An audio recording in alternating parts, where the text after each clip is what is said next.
This is the thing I miss actually in the country. You don't get people talking across the silos anymore. Not in an earnest way, in a way that's public, in a way that actually tells people it's okay to be friends with somebody who you deeply disagree with. I think we need more of that. But I've convinced you to change your position, right? No, you have not. But you've convinced me. But you have convinced me. But you've convinced me that we actually share more premises in common than I thought. Right? I'm a capitalist. Exactly. We could start there. We have that in common no matter what. I'm just a little bit more compassionate than some others. But. Yeah, but I think that. Actually, but anyways, let's get to politics. Yeah, let's get to politics. The only thing is, assume the best when you can of somebody who you disagree with too, because it may be a compassion for a different thing. And no, I understand. Assume the best is all I'd ask, even to some of the folks you're talking about. Politics here. All right. So here's what I find funny. Okay, for years, and you consider yourself voting Democrat in recent years, or you're Democrat? No, I'm independent. I'm independent, okay. And honestly. If there was a non-MAGA, when Biden was the candidate, if there was a non-MAGA Republican candidate, I probably would have voted for that person. So, and it just maybe to you depends on, I would like to convince you on this another day, it depends on how you define MAGA, right? Making America great. I don't think you object to that. In fact, I think you believe some of the things you just talked about here. That's a presumption that it wasn't great before. I'm an American exceptionalist. I'm an American exceptionalist too. I think we need to make America greater than it has ever been. That's actually should be the goal. Well, that's not what they said, right? Make America greater than it has ever been before. So here's the funny thing. Here's the funny thing on the politics of this, because I know you're on the other side of this. You're supporting Kamala Harris for president, right? Correct. Okay. I'm supporting Donald Trump for president.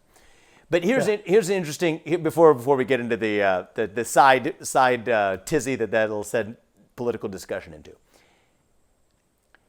For years, right? For years, the concern of many earnest Democrats in this country was that the Republican Party was oppressive on issues like abortion, was thoughtless on issues like gun control, believed in leaving the working class behind, was intervening in foreign wars in places like Iraq that expended our taxpayer money and left the country worse off. That was the real concern that people had, is the Republican Party was... For Democrats, yeah. Yeah, they were ideologues, right? The Republican Party were ideologues on guns, abortion, foreign wars, and leaving the working class behind. And again, I'm not a Democrat. I'm an independent. No, I know you're not. Fair enough. Well, now I know that. Now you mentioned that, right? But we can have the discussion either way. So it's not necessarily addressed at you, but we're talking about this. That's fine. No, I understand. So now you get a candidate, and here's the thing that most people don't realize, who's actually not an ideologue, certainly on historical Republican terms at all. Not an ideologue at all in any sense, actually.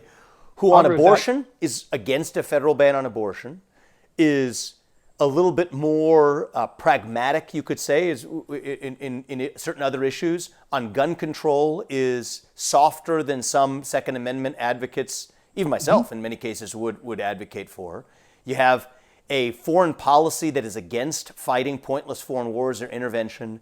A Republican who's publicly against that old Iraq war. And yet, now the criticism of that candidate is that, he's not principled enough.